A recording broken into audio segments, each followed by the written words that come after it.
Un joven compra unha casa centenaria porque o aluguel é barato. A noite ele non consegue dormir. Barullos de pedras acertan a varanda. Aprensivo abre a porta. Nada. Cuando se vira, unha pedra bate en súa cabeza. La fora o quintal parece vacío. Ele camiña até a fonte no centro do xardín. Seu reflexo á luz da lúa está turbo.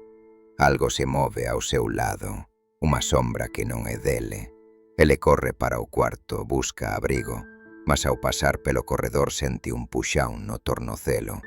Arrastado para a bañeira cae ao lado da agua. A porta feza sociña, luces apagan. Na escuridão, ollos vermellos brillan. Un sorriso mollado. A risada do capa enche o bañeiro. O son se encerra. Seu último silencio.